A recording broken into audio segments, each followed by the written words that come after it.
Hello and welcome to the 2-Minute Writers Challenge. Today's quote comes from Roy Disney, who said, "It's not hard to make decisions when you know what your values are." Simple, right? Should be. I hope.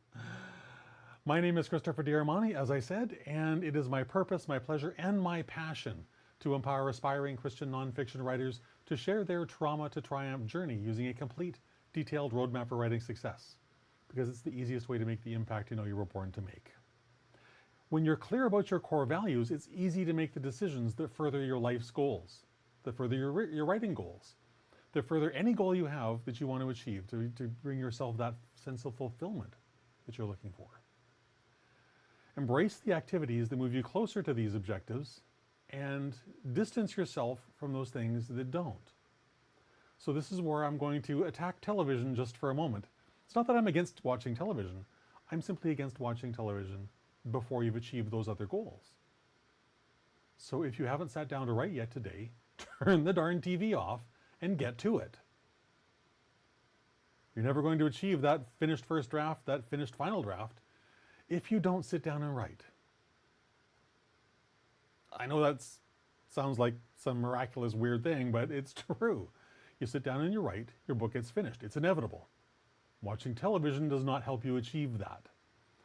Now, that said, the mind requires time to rest, recuperate, refill its reservoirs of courage, commitment, perseverance.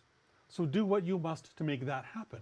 And if, once you've accomplished that daily goal, writing whatever you needed to write today, that involves sitting down in front of the television and watching for an hour, then fine, do it. But set your priorities first. Do whatever it takes to meet those priorities every single day. Yes, that means turning off the TV.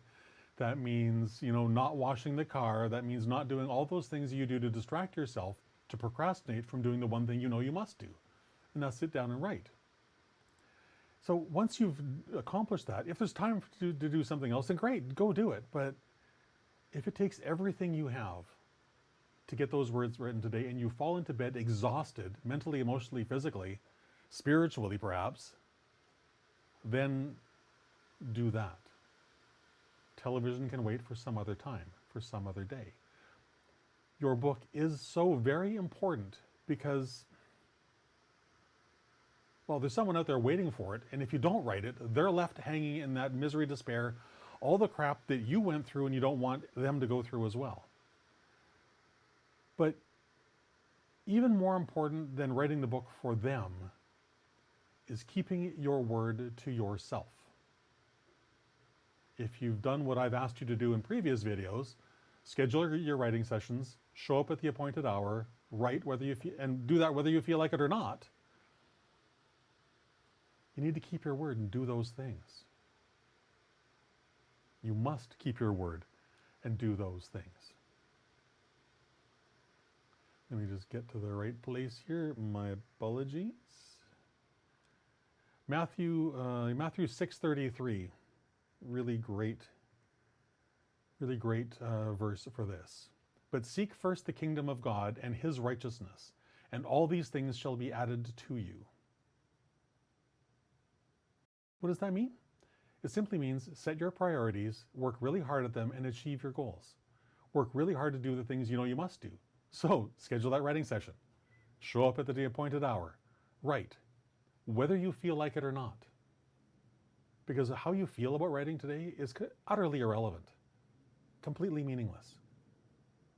But when you do these things, when you do these hard things, guess what?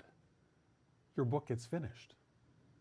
And it's not that hard. You sit down and you write. Now, I've talked a lot about some of the mental games I play with to get myself to sit down and do that, but at the end of the day, it's really, really simple. Butt in chair, hands on keyboard, start. Couldn't be simpler. And yet we struggle against it, don't we? Like crazy people. It's the one thing we actually want to do, and we don't do it. We refuse to. It's insane. But when you do this hard thing, sit down, hands on keyboard, and write, that day will come. It's inevitable that your book will be finished, and then it will be published. And then you will make the impact you know you were born to make. When you do all of these things, as this verse says, this success, this fulfillment, these dreams that you have, they will be added to you. God doesn't lie. He can't lie. So you know it's going to happen. You will make the impact you know you were born for. You will get glowing reviews on your book, and you will change your life as well as the life of every person who reads your book in ways neither one of you can possibly imagine today. How fantastic is that? And it all starts with doing the one hard thing. Sit down, write. That's it. And if you're unsure of how to build your own daily writing sessions, how to build that writing schedule, then go to writingmentor.pro/manuscript math and download my manuscript math calculator and the worksheet that goes with it to allow you to build that simple daily routine based on the circumstances of your life today. The manuscript math will deliver the number that's based on your skills and abilities, and the rest of it are just tools to make sure that you can fit writing into your life every single day somehow. That's it. So, and whether manuscript math is the right thing for you or not, I would love to see you back here again tomorrow at 3 o'clock. All right? Bye for now.